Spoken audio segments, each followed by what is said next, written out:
Assalamualaikum warahmatullahi wabarakatuh. Saudara-saudaraku sebangsa dan setanah air, rakyat Indonesia dari Sabang hingga Merauke dimanapun saudara sekalian berada, mudah-mudahan Allah Subhanahu wa Ta'ala, Tuhan yang Maha Segalanya, melimpahkan rahmat taufik dan karunia-Nya, dan mudah-mudahan kesehatan senantiasa bersama dengan saudara, rezeki yang melimpah ruah datang bertubi-tubi kepada saudaraku dari Sabang hingga Merauke, dan mudah-mudahan bulan ini adalah bulan Ramadan dan juga bertepatan daripada Asrul Awakhir min Ramadan. Mudah-mudahan puasa daripada saudara-saudara sekalian beberapa hari kemarin dan juga hari yang akan mendatang dapat diterima oleh Allah Subhanahu wa Ta'ala dan juga menjadi investasi akhirat nanti. Saudaraku, pada kesempatan kali ini saya ingin mengevaluasi daripada rezim Presiden Joko Widodo yang telah menjabat sebagai kepala negara bertahun-tahun ini.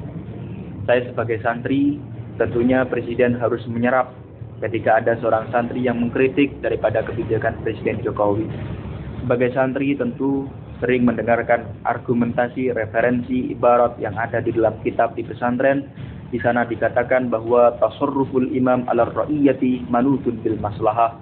Kebijakan yang dibuat oleh penyelenggara negara terhadap rakyat halayaknya pada dasarnya harus mempertimbangkan daripada kemaslahatan rakyatnya, mempertimbangkan daripada suara rakyatnya.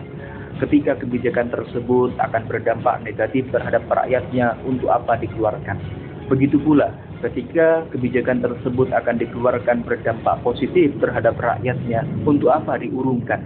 Inilah sebuah fenomenal daripada pesantren mengusulkan terhadap siapapun yang menjadi pemimpin di republik kita punya di Prasada ini, agar ketika ingin mengeluarkan kebijakan harus mendengarkan suara rakyat. Dan demi menjaga suara rakyat dibentuklah yang namanya sebuah DPR. Maka Presiden harus mendengarkan suara daripada DPR itu yang telah mewakili dari seluruh lapisan masyarakat Indonesia. Presiden tidak boleh acuh tak acuh terhadap suara DPR.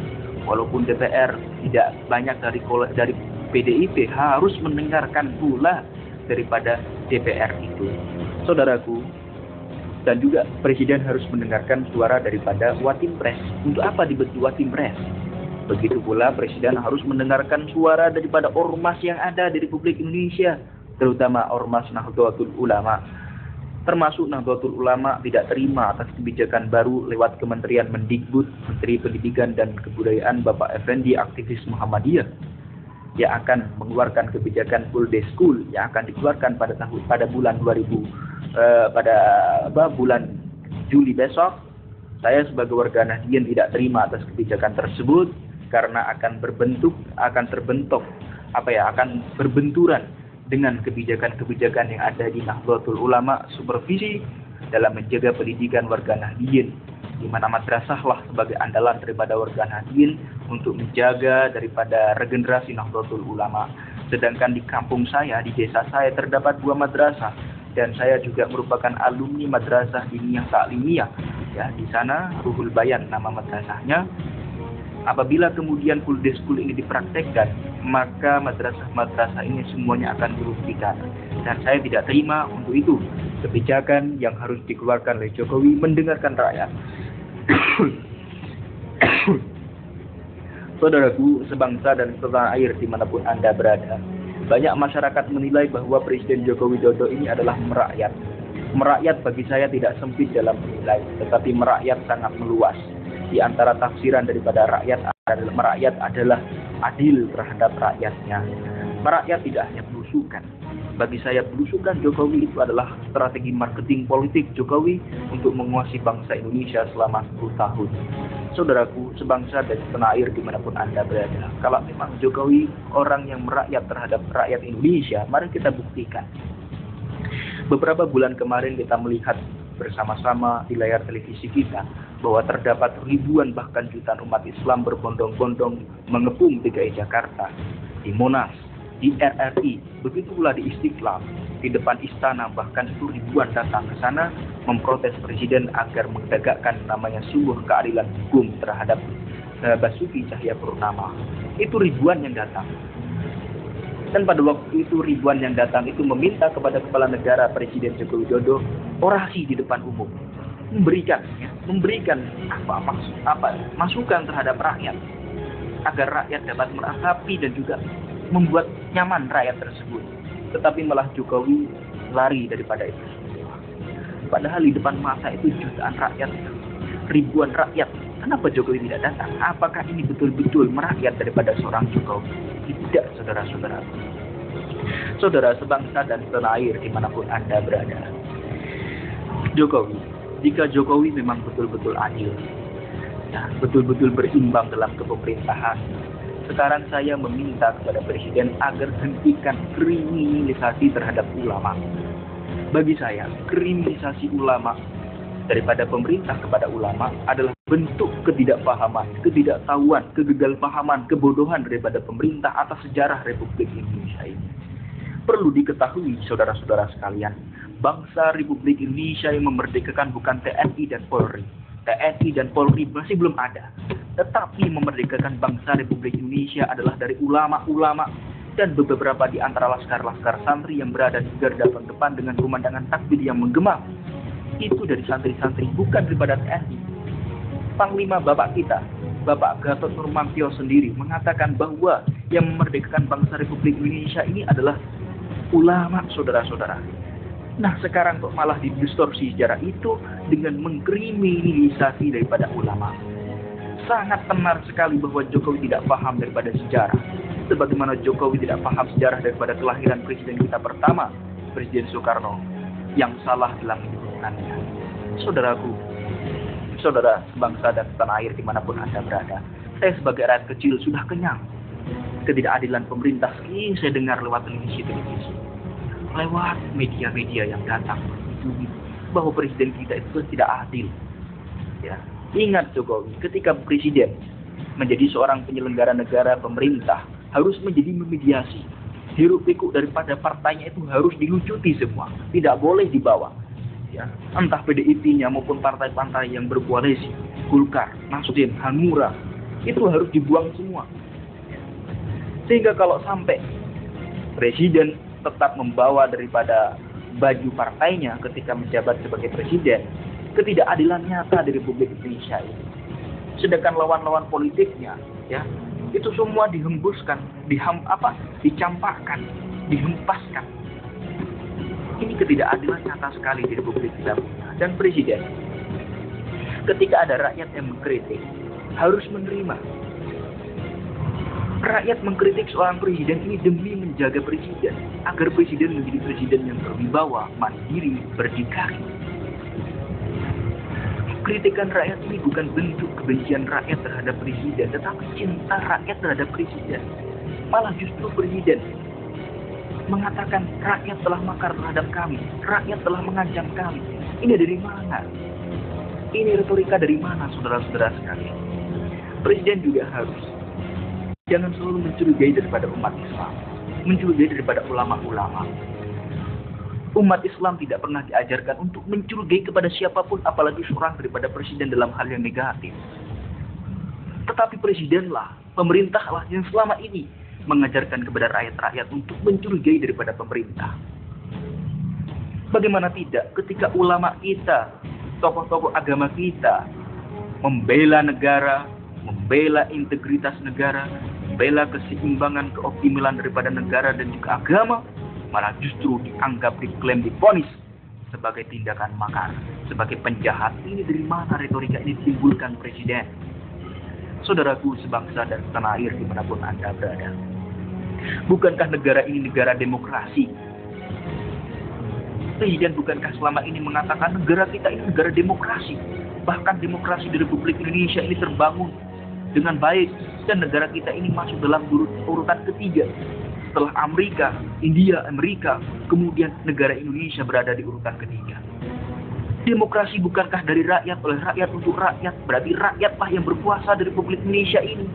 Artinya rakyat boleh mengkritik daripada pemerintah. Tetapi mengapa ketika rakyat mengkritik daripada pemerintah dianggap sebagai provokator? Saudaraku sebangsa dan setanah air dimanapun Anda berada, mari kita jangan suka menyalahkan rakyat. Jangan suka menyalahkan rakyat. Di Indonesia saat ini sedang krisis. Sedang krisis yang namanya sebuah kesalahpahaman rakyat dalam membedakan mana pembela agama, pembela negara, dan mana juga penjahat negara Republik Indonesia. Saya sebagai santri dapat membedakan mana Jokowi dan pembela agama dan juga negara. Habib Rizik Syihab, ulama-ulama yang ada di Republik Indonesia, saya nyata melihat mereka adalah membela negara Republik Indonesia. Tetapi beda dalam sudut pandang seorang Jokowi berikut pula daripada orang-orang di belakangnya. Bahwa yang namanya Habib Rizik ini adalah pengecut di Republik. Dan dianggap sebagai pemakar di Republik. Dari mana logika kau pakai presiden? Saudara-saudaraku sebangsa dan setanah air dimanapun Anda berada. Negara kita ini negara demokrasi. Kalau memang demokrasi, dengarkan suara rakyat. Dengarkan saudaraku. Saudara-saudara sebangsa dan setanah air dimanapun Anda berada. Presiden juga jangan mengajarkan ulama tentang toleransi. Saya sangat tidak rela sekali ketika presiden berbicara di depan ulama-ulama tentang toleransi. Ulama lebih toleransi daripada kalian presiden. Ulama lebih senang keberagaman agama daripada kalian-kalian koalisi-koalisimu itu. Jangan ajarkan ulama dan santri-santri tentang toleransi. Sampai kapanpun ulama di Indonesia akan toleransi hingga akhirul kiamah. Semenjak kemerdekaan Republik Indonesia bahkan sebelum-sebelumnya, nasionalisme ulama dan juga santri sangat tenar sekali. Jangan diajarkan. Justru ajarkanlah diri seorang presiden tentang toleransi, saudara-saudara sekalian. Bagaimana tidak? Kebijakan daripada apa yang dikeluarkan oleh Presiden Joko Widodo ini selama ini menghantam dan tidak menghormati daripada yang namanya Pancasila, tidak menghormati daripada agama, di mana kebijakan yang dikeluarkan sering melanggar daripada hak asasi manusia dan juga melanggar daripada norma-norma agama yang ada, melegalkan miras stadium rendah. Bagaimana ini? Saudaraku sebangsa dan setanah air dimanapun Anda berada, dan juga sering Jokowi ini melantik orang-orang yang bermasalah. Padahal di undang-undang kita sudah mengatakan orang yang sudah terdakwa, tersandung kasus sebuah hukum tidak boleh dilantik apapun. Bagaimana yang terjadi di Sumatera Utara? Presiden telah melantik seorang Hasban sebagai Sekda Provinsi Sumatera Utara. Padahal KPK sudah mengatakan bahwa Hasban terbukti melakukan tindakan korupsi di Jalan Pancing, Medan, Sumatera Utara. Dilantik oleh Presiden. Saudaraku, Presiden juga tidak boleh, Kejaksaan Agung yang kita punya ini membawa nama partai. HM Prasetyo, seorang partai, dilantik sebagai Kejaksaan Agung, Ketua Kejaksaan Agung. Akhirnya kita bisa lihat kemarin bagaimana kasus Ahok itu. Terkatung-katung, wa'alakun, terkatung-katung. Tak pernah selesai sebuah kejadian Republik Indonesia ini dalam pemerintahan Joko Widodo. Maka marilah Jokowi, kalau memang Jokowi ini dinilai oleh masyarakat Indonesia sebagai presiden yang baik, maka ajarkan kebaikan terlebih dahulu daripada presiden. Jokowi jangan suka menekan kepada kami santri-santri tentang toleransi, tetapi ajarkan terlebih dahulu seorang presiden tentang toleransi. Karena presiden suka mengeluarkan kebijakan yang kebijakan tersebut bertentangan daripada agama. Sehingga kemudian kita tidak bisa menggunakan apabila masyarakat Indonesia demo dari Sabang hingga Merauke, demo ke istana, demo ke seluruh DPRD yang ada di seluruh provinsi yang ada di Republik Indonesia, ini karena ulah daripada presiden sendiri. Presiden mengeluarkan kebijakan telah mengakui agama Yahudi, sebagaimana yang sudah dikutip, dilansir daripada Kementerian Agama, diakui agama Yahudi. Padahal agama Yahudi adalah Zionis Israel yang selama ini mengancam daripada elektabilitas negara Palestina. Sedangkan Palestina, Mesir, dan juga negara-negara Timur Tengah itu adalah negara yang pertama kali mengakui kemerdekaan bangsa Republik Indonesia ini. Dan bukankah Presiden juga punya visi misi bagaimana negara Palestina itu ya kembali menjadi negara yang merdeka. Tetapi mau Yahudi, agama diakui di Republik Indonesia, walaupun pemerintah tidak memfasilitasi daripada agama Yahudi. Saudaraku sebangsa dan setanah air dimanapun Anda berada. Jadi inilah yang ingin saya sampaikan. Barangkali saudara-saudara sekalian, ataupun jokower, ahoker, ya termasuk pendukung-pendukung partai daripada PDIP dengan mendengarkan apa yang telah saya sampaikan ini kepanasan, silahkan laporkan saya kepada pihak kepolisian.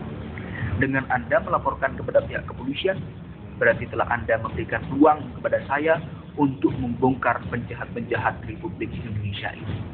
Allah karuniai saya otak, Allah karuniai saya hati, otak yang saya punya akan saya gunakan dengan semaksimalnya untuk menyimpan kejahatan-kejahatan orang di Republik Indonesia ini dan juga menyimpan kebaikan-kebaikan orang di Republik Indonesia ini. Siapa mungkin bisa jadi kemudian hari ketika mereka mencalonkan sebagai presiden, mencalonkan sebagai gubernur, mencalonkan sebagai bupati, mencalonkan sebagai wali kota, mencalonkan sebagai kepala desa, saya akan membongkar kejahatan daripada mereka hingga tidak terpilih. Republik Indonesia yang kita punya ini bukan milik partai PDIP saja. Republik Indonesia kita punya ini milik seluruh rakyat Indonesia. Maka siapapun boleh mengkritik. Jangan malah ketika ada orang yang mengkritik, malah justru dianggap sebagai pengancam, dilaporkan kepada pihak kepolisian. Profesor Tamim Berdadi dilaporkan, Gus Nur ini dilaporkan. Bagaimana negara kita ini bisa menjadi berdikari kalau rakyat yang mengomentari, yang mengkritik malah justru sebagai pengancam. Mengkritik silahkan mengkritik, tetapi mengkritik tidak boleh membuat isu-isu. Bagaimana tidak mengembangkan sebuah isu yang sudah fakta yang ada di lapangan. Ketika kejahatan dari seorang pemerintah ini sangat nyata keadaannya. Saudaraku, ini yang bisa saya sampaikan. Mudah-mudahan ada manfaatnya dan Presiden Jokowi dapat mendengarkan apa yang saya sampaikan. Saya sebagai santri, apalagi suara santri, wajib untuk didengarkan. Santri nasionalisme sampai kapanpun tidak perlu dipertanyakan. Tetapi yang perlu dipertanyakan adalah sosok-sosok seperti PDIP dan partai-partai yang lain itu perlu dipertanyakan nasionalismenya. Akhirul kalam. Assalamualaikum warahmatullahi wabarakatuh.